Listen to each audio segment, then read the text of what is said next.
Monsieur Rachidi, vous êtes un de responsables qui exerce une certaine influence en RDC en termes d'association civile. Vous êtes un homme de terrain. Vous avez expliqué lors de ces colloques comment vous procédez et vous avez échappé plusieurs fois à la mort. Et vous êtes à Paris aujourd'hui. Lorsque vous allez rentrer en RDC, ne serions-vous pas attaqué par le sbire de Kabila? Ben, j'ai toujours été en Europe. C'est pas la première fois. Il y a de cela 3 mois, j'étais encore ici à Paris. Notre problème est celui de sensibiliser tous les Congolais, qu'ils prennent conscience, surtout de la responsabilité qui est la leur. Donc, je ne vois pas, je ne serai pas inquiété, même si je sois inquiété, mais c'est mon pays d'abord. Je vois les intérêts de mon pays, les intérêts des Congolais. Aujourd'hui, nous avons besoin que le Congolais puisse retrouver sa place dans le concert des nations. C'est ce qui est important et essentiel. Nous avons une constitution que nous prions que tout le monde puisse respecter cette constitution, qui est une alternance démocratique. Donc pour ça, je ne vois pas un problème. Que je sois inquiété ou pas, mais l'essentiel pour nous, c'est de mener un combat qui est responsable. Vous maîtrisez les arcanes du pouvoir en RDC, vous maîtrisez également quelques éléments de la Constitution. Je ne peux pas dire la Constitution dans son ensemble, je n'ai pas encore d'éléments vous concernant, mais dites-moi, il y a eu une bataille juridique au cours de notre soirée, lors de ces colloques. Dites-moi, il y a déjà cette bataille entre experts, le peuple ne va pas se retrouver avec cette histoire de la Constitution.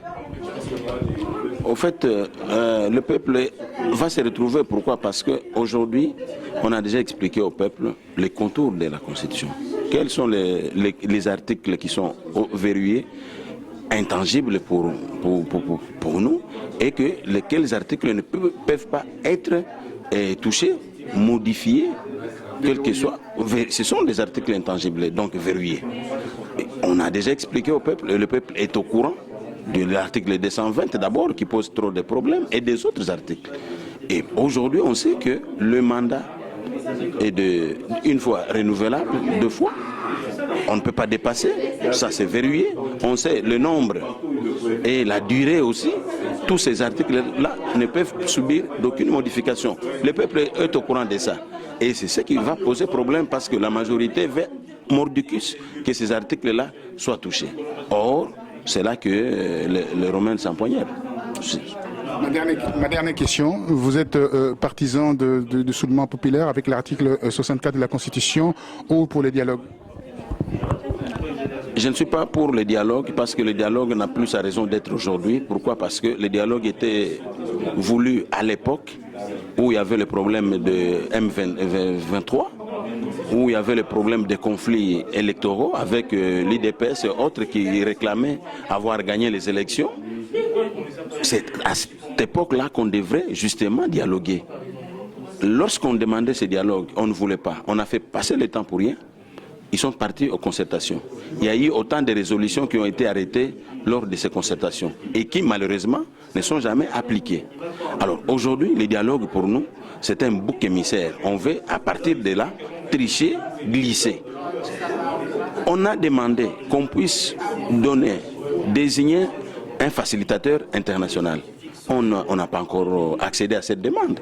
Mais aujourd'hui, on sait que le problème, c'est la majorité présidentielle, mais c'est elle, majorité présidentielle-là, qui veut présider, n'est-ce pas, ces dialogues-là. Et nous connaissons déjà la composition des gens qui vont devoir confectionner les projets, les sujets qui seront débattus au niveau des dialogues. Et nous connaissons déjà quelles sont la volonté, non, disons, quels sont les points qui sont inscrits, qui seront inscrits, n'est-ce pas, à être traités à ces dialogues. Nous connaissons.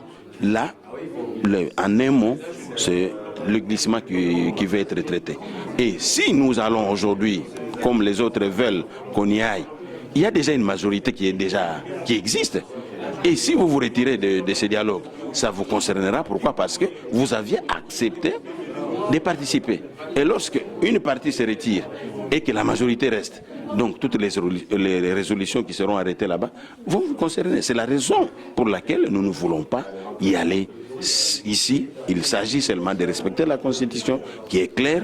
Le mandat se termine le 16 novembre 2016, qu'on organise les élections.